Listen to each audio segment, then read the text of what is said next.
Eine neue Fahrzeugkategorie bei E-Bikes kam vor einigen Jahren raus. Hier sieht man so die Speerspitze der Definition eines Tiefeinsteigers. Ist das noch ein Tiefeinsteiger? Frage ich jetzt mal so in die Runde, wie man ihn kennt. Tiefeinsteiger oft so, ja, für etwas ältere Personen, für Leute, die in der Stadt sind und so weiter. Aber hier, das sieht ja aus wie so ein richtiges SUV-Gefährt. Hi Sven erstmal. Ja, du hast recht, das ist eigentlich ein Mountainbike, aber halt ohne diese Top-Tube. Das heißt, das ist ein Tiefeinstieg, was aber so die Gene hat von so einem Mountainbike-SUV-Bike, weil dicke Reifen, starker Motor, großer Akku und halt die Vollfederung vor allen Dingen. Ne? Das ist ein neues Segment. Tobi, ich grüße dich ganz herzlich. Wir sind bei Konrad Greenbikes. Du bist Lucien. Hi. Das ist Tobi. Jetzt habe ich euch nochmal vorgestellt. Heute drehen wir am Frühlingsanfang. Das ist schon ein Segment, was immer mehr verlangt wird. Das heißt, die Leute können damit alles machen.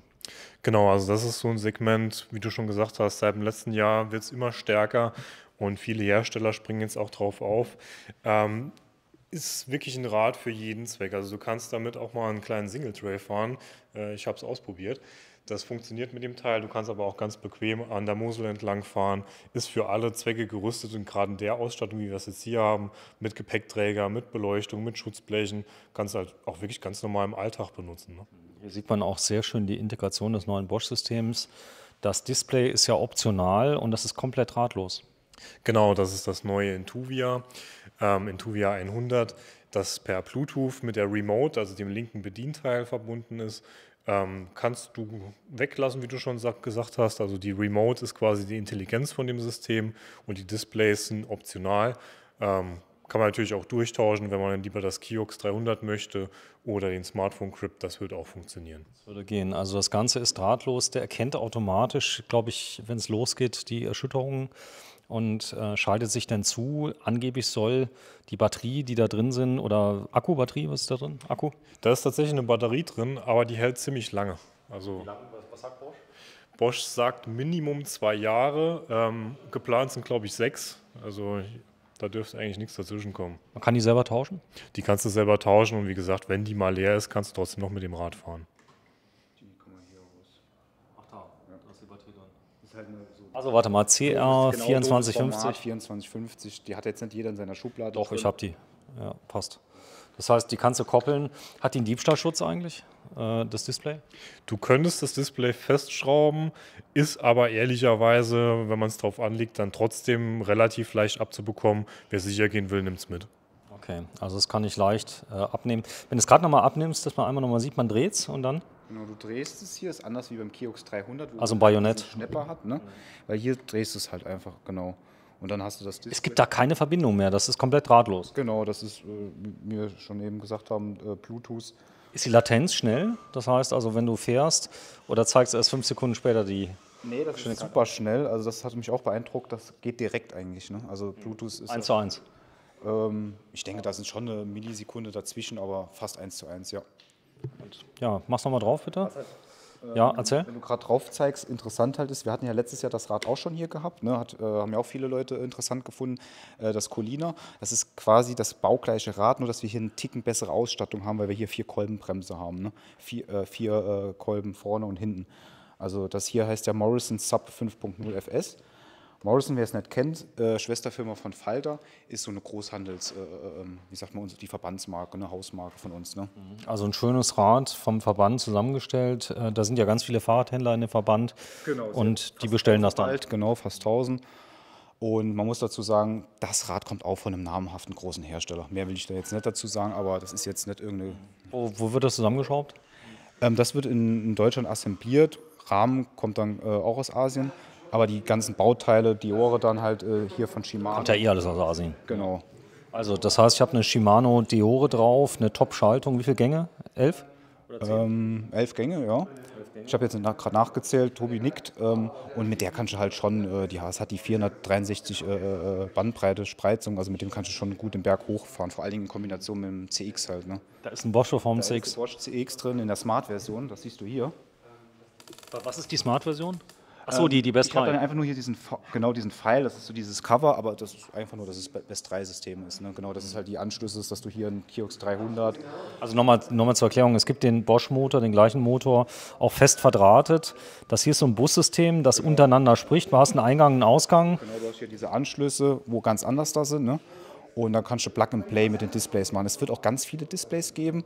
Also es wird um die 6, 7 Displays geben von Bosch. Also wird auch ein neues Purion kommen. Es wird noch anderes. Ja, das ist ja schon neu. Das auch das? Wie nennt Das das ist ja Display? das Hirn. Nein, das hier, das Display. Das ist das Intuvia 100. Das Intuvia 100 ist auch neu rausgekommen Genau, jetzt. das ist komplett neu, das ist viel cleaner, schmalerer Rahmen hier. Ne? Sonst ist es von den Funktionen her ähnlich wie das normale Intuvia, sieht halt ein bisschen schlanker, leichter aus und hat halt auch noch von den Features her, muss ich mal auf der anderen Seite, ist es halt ganz gut abgestimmt, weil es hier, du kannst halt hier, was ich ganz cool finde, hier auch deine Trittfrequenz sehen an diesem Mini-Balken, siehst du das hier? Ja. Wenn du da hochgehst, ist die Kadenz halt, das ist ganz interessant. Und, jo, Der Rahmen ist ziemlich clean. Alles wird mitgeführt im Lenker in den Rahmen. Da ist der Tobi immer wieder gefragt, du bist ja öfter mal in der Werkstatt. Ja, viel Freude, wenn da mal ein Schlauch getauft oder ein Zug getauft werden muss. Ja, das macht schon richtig Spaß, das aufzubauen, weil wir haben auch eine absenkbare Sattelstütze und die musste quer durch den Rahmen verlegen. Also das ist echt ein bisschen Arbeit, was da drin steckt. Aber es geht. Aber es geht und es sieht halt super schick aus. Ne? Also jetzt auch nicht von den längeren Leitungen irritieren lassen. Die kürzen wir dann schon noch zurecht, wenn ihr euch das Rad dann bei uns kauft. Wir lassen die erstmal lang, weil wir noch nicht wissen, Wie hoch? wie hoch wir müssen, genau. Also der Hub ist relativ lang. Wir kennen das ja aus dem Mountainbike-Bereich schon, hier von den ganzen Enduros und Fullies, die wir ja auch haben.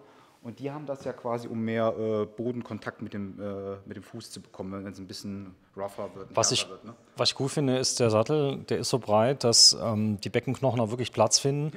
Das heißt, man kann ihn sogar verwenden, man muss ihn nicht gleich wegschmeißen. Nee, hier hast du einen Sattel, den kannst du gerade drauf lassen und losfahren. Also der ist wirklich für so ziemlich jeden Hintern breit genug. Hat auch so eine breite Sitzfläche, dass auch Schmälere ganz gut drauf sitzen. Also es kommt ja immer auf den Sitzknochenabstand an. Und hier hast du eine ziemlich breite Range, einfach weil die Sitzfläche auch ziemlich breit ist. Ne? Das Rahmengröße, was haben wir?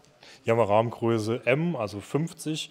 Das deckt tatsächlich so den größten Bereich ab. L brauchen wir selten.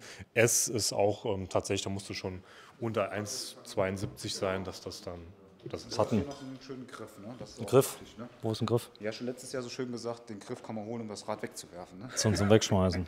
Nee, aber wozu auch immer der Griff da ist. Ein Griff ist auf jeden Fall besser wie keiner, gerade wenn es hochwuchten muss irgendwo.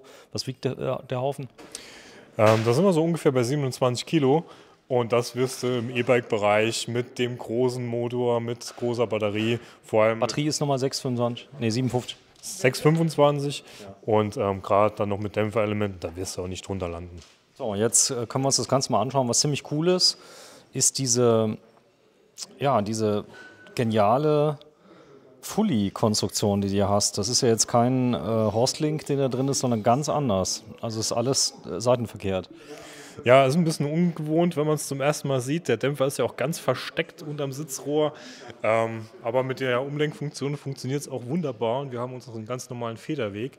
Ist halt einfach nur so schön versteckt, dass es halt auf den ersten Blick erstmal aussieht wie ein normaler Tiefeinstieg. Der wird aber nicht zugesaut. Das heißt, ihr würdet wahrscheinlich davor noch eine kleine Abdeckung draufkleben für den Dämpfer oder ist das egal?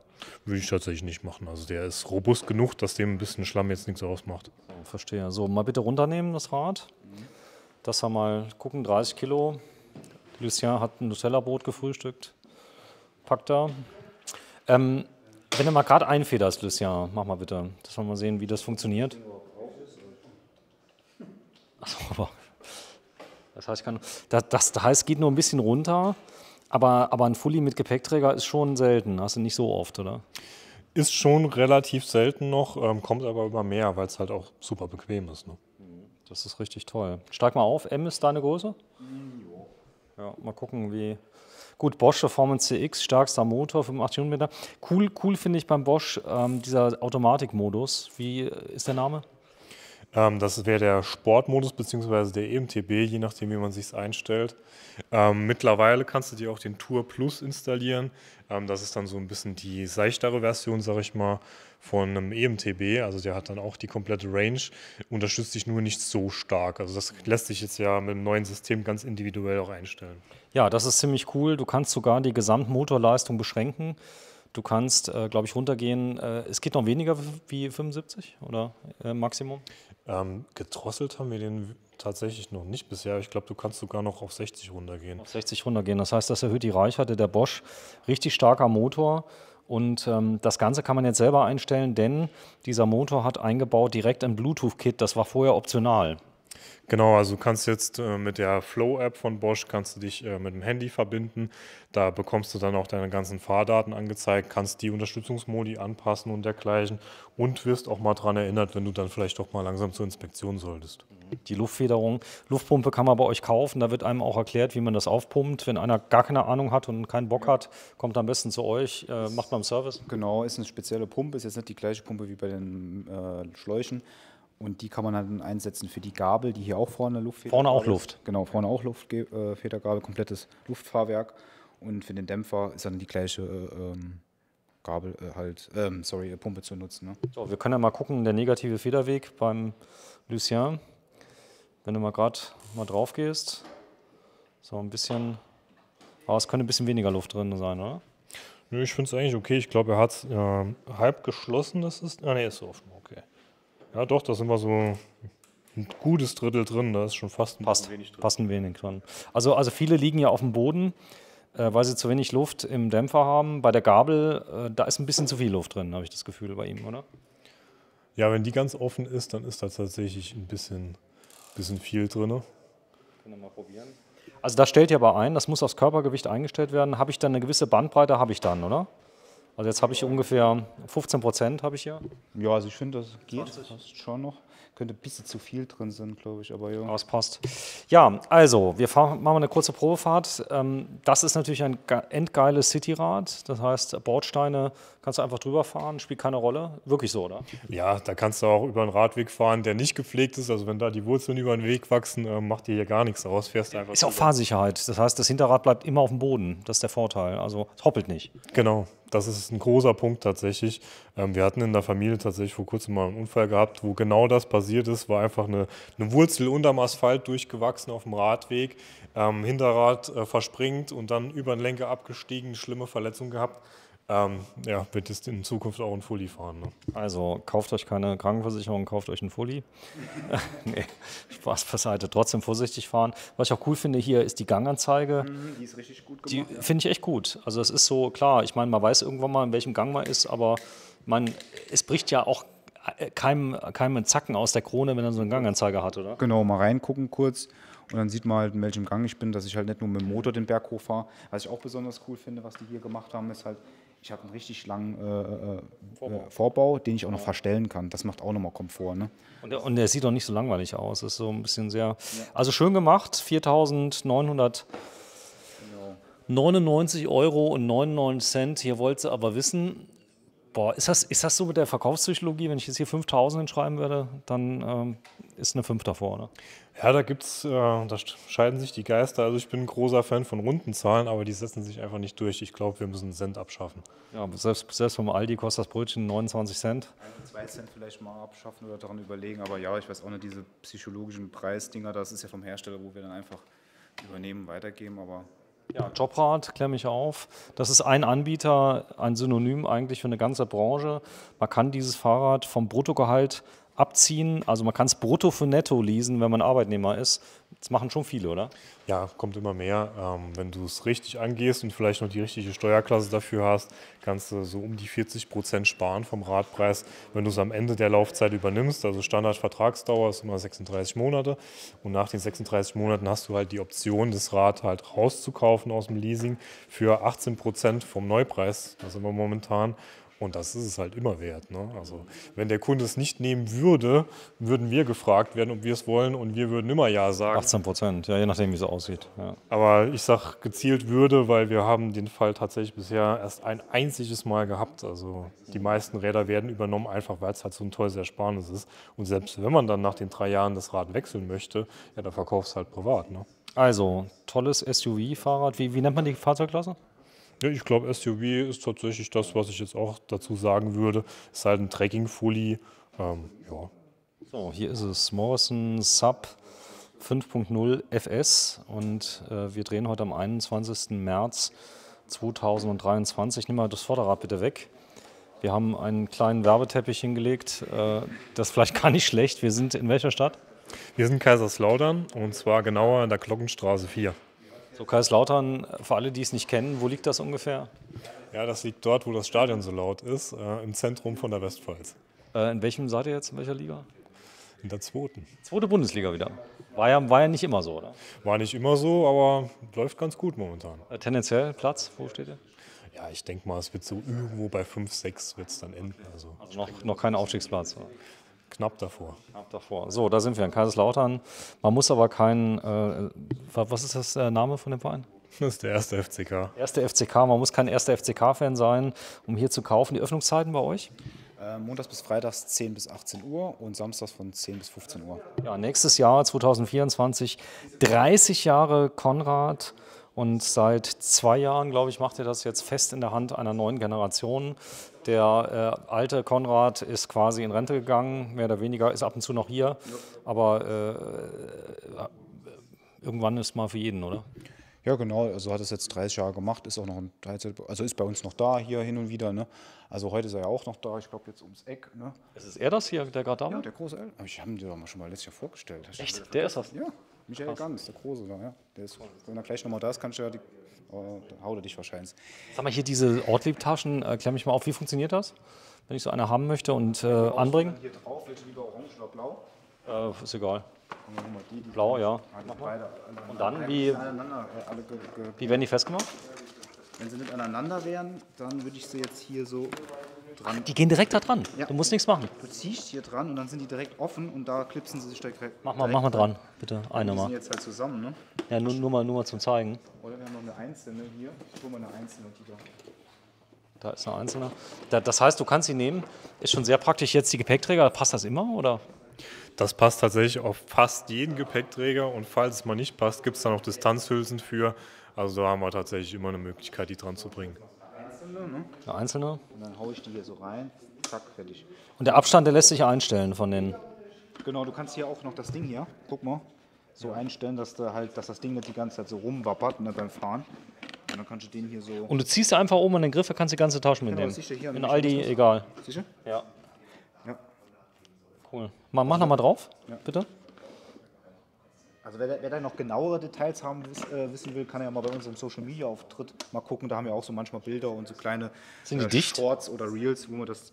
Die sind wasserdicht und 5 Jahre Garantie. Genau, das ist ihr USP eigentlich, wo die groß geworden sind oder großen Ortlieb. 5 Jahre Garantie. Dieser, ja, was sagen die, LKW-Material oder See. Also die haben halt diese 5 Jahre Waterproof, ne, und halt auch, die reparieren sogar die Sachen. Das heißt, das wird nicht nur so fake repariert, sondern wir können, wenn die Sachen kaputt sind, zu denen rüber schicken. Dann flicken schicken die wieder uns und du siehst halt, dass es nochmal deine Tasche ist. Nicht irgendwie einfach so, Die wurde geflickt. ja, nicht geschreddert und sonst irgendwas im Kram. Sehr schön. Lucien und Tobi, die beiden Chefs von Konrad Green Bikes, heute 21. März, Frühlingsanfang und da steht es, das Morrison. Habt ihr welche da? Genug Rahmengrößen? Ja, alle Größen tatsächlich haben wir jetzt reinbekommen und auch noch in einer anderen Farbe, in Sandfarben. Also sind beide, das andere ist zwar ein Falter, aber sind identisch von der Ausstattung, kommen beide aus dem gleichen Werk in Bayern und das ist hier diese Farbe in diesem, was würdest du sagen, die Farbe, ich weiß es gar nicht. Blau. Blau Metallic, Irgend so ein- Blau-Grau. Ja, aber es ist noch so ein Stich, irgendwas drin noch, ne? Ja, Asphalt. so ein Effektlack. Ja. Da sind wir und denkt an das Thema Bike Leasing. Da könnt ihr nochmal, wenn ihr eine ungünstige Steuerklasse habt oder viel Steuern zahlt, sehr viel Geld sparen. Machen mittlerweile immer mehr Leute. Also wenn ihr fragt, Cooles ist auch, das Rad ist direkt versichert. Tschüss. Ciao.